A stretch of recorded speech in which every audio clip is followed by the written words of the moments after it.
So then, let's look to the book of James 2, verse 24. So you can see the blasphemy that's locked up there. Look at the first error, and we're going to compare it with the writings of Paul. It says, you see then that a man is justified by what? By works and not by faith only. Look at the power he gives to works.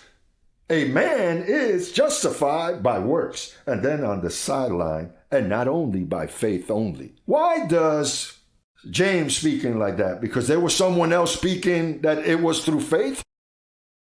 Who was saying it? Paul. You have to understand the evil that is in these men. Listen, this religious system wants to justify Paul with James. For years, I've been hearing them. Be doers of the word and not only hearers. What are you going to do with that flesh? You can't do nothing. Every good gift comes down from the Father of lights. Because Paul says God sends them a power of error. How is God going to send a power of error? Because everyone wanted to paint God. That's a cute and beautiful God. He's a God of love. No, you can't speak strong because God is love. That is what they want to cover your mouth with. But no, look at the blasphemy.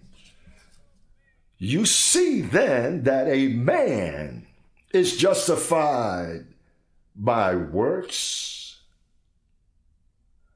It seems like the works here are more important than faith here. It is to say, faith counts, but works more. Now look at what Romans says to see, but maintain this thought here, what we just went over. But now look at what the apostle to the Gentiles says in chapter 3, verse 27, and so forth. Look at the difference. Where is boasting then? It is excluded. By what law? Of works? Say no. But by the law of faith. Conclusion. This is a conclusion. If you don't come and arrive to this conclusion, you're going nowhere. Another spirit will set in. The covering will reject you quickly. Be careful with this man, with this woman, with this teacher that is mixing. So then look at what Paul says.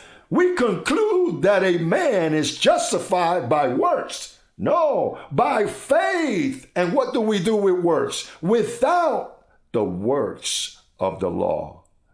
And then look at what it says. Is God the God of Jews only? No. Isn't God also the God of the Gentiles? Yes, of the Gentiles also. Because God is one and he shall justify the circumcised by faith and the uncircumcised through faith.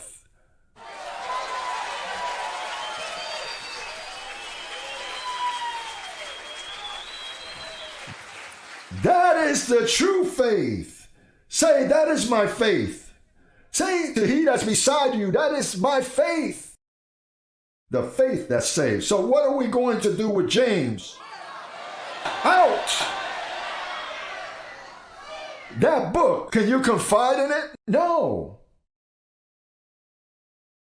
Should we rip it out of the Bible? No, we can't do that.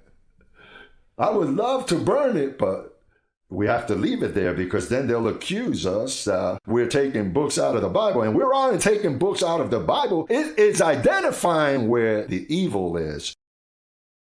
Because if they were to remove it before, we would never see the evil. Thank God that they left them there. As a matter of fact, thank God they left the 14 epistles because they were so evil that they were capable of destroying the 14 and just leaving theirs.